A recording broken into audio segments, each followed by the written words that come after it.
Welcome, I'm Dr. Abu Farah, and in this video I show you how to model a carbonous nanofluid flow in 2D horizontal channel using ANSYS Fluent. In our model we have inlet, insolution, outlet, and heat flux boundary condition, and the objective is to find the outlet temperature of our model. It is important, I need to say, we have only single phase flow here because the volume fraction of the nanoparticle is low, so we need only a model single phase flow. But the physical properties of nanofluid is different from the single phase flow because when we have a nanofluid, so we have two materials, water and oil 2O3, we need to modify the physical properties and we need to use effective physical properties. So we have different thermal conductivity for the water and nanoparticle, and so we have different density for the fluid and nanoparticle, and so on. So the method that we calculate effective physical properties, here we use this equation to find the effective physical properties for water and Al2O3 nanofluid. The volume fraction we have 0.04, and now we have modified the effective physical properties our model according to this value, so we need to modify the physical properties of our fluid according to this value. Okay, for start the modeling, let's move on to ANSYS Fluent. We select Fluent, right click on Geometry and click on New Design. Click on XY Plan, click on Z Axis, Sketching, select a rectangle. Okay, click on Dimension, select this line and also select this line. The H1 is 5 meters and V2 is 1 meters. Now select on Concept, Surface from Sketches, select sketch 1 and click on Apply and Generate.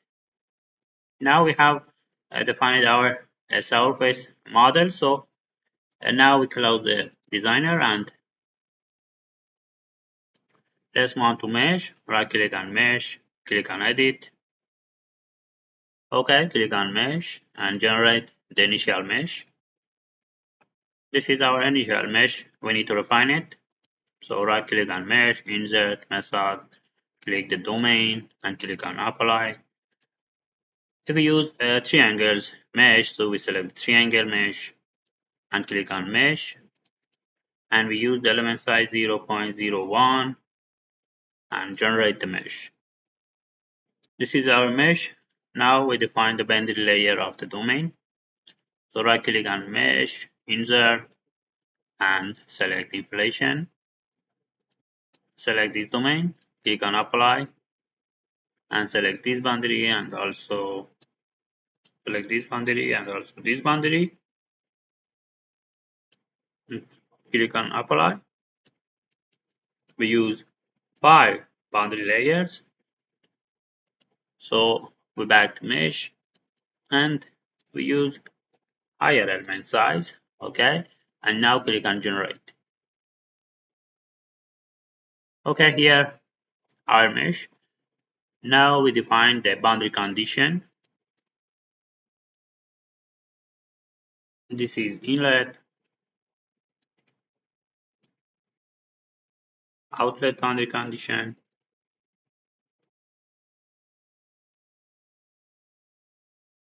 and this is heat flux.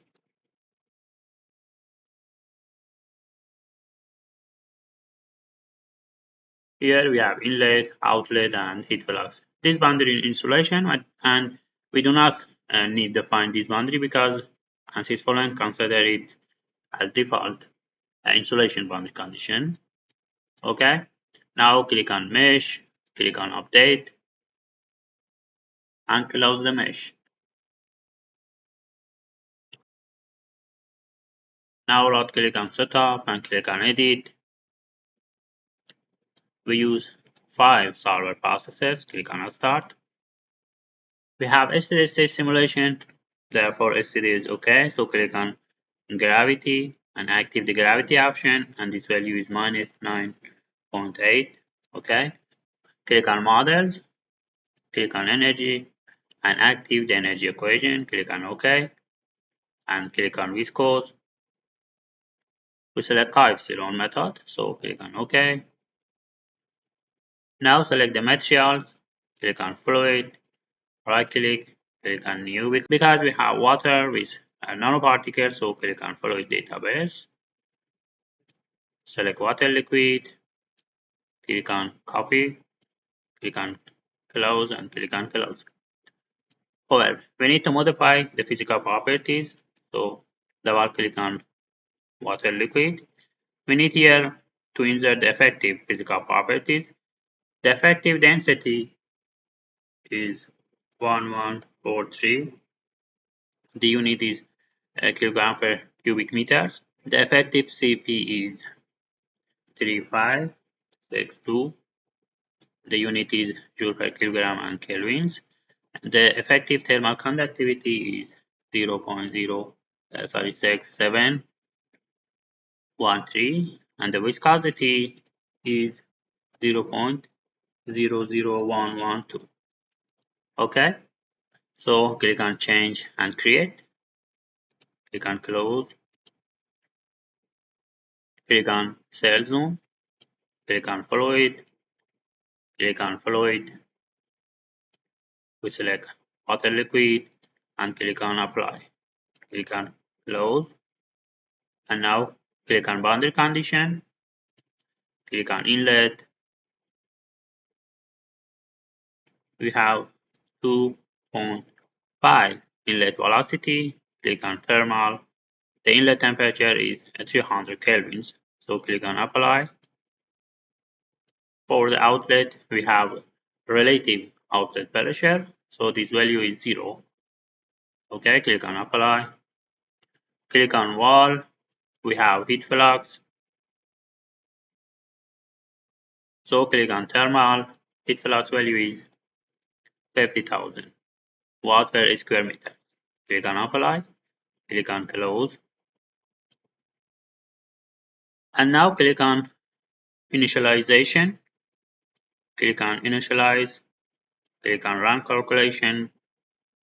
We use 100 number of iteration and click on calculate. Okay, the run has been completed, so we need to check the result. Close the Fluent. Right click on result, click on edit, click on z-axis, insert location and click on plane. Click on OK, click on colors. We have variable color and pressure, so click on apply. This is our pressure.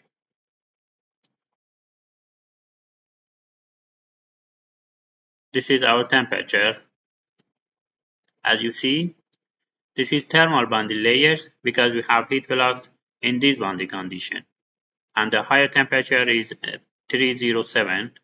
You see that we have higher temperature in the boundary condition or the heat flux boundary. Okay. Now we want to check the velocity distribution. This is our velocity distribution. This boundary we have a zero velocity because we have a no slip condition. Now we want to find the outlet temperature. So click on calculator and click on function calculator. Click on average, select outlet boundary and select a temperature because we want to find the average outlet temperature. So click on calculate. We have this temperature for outlets.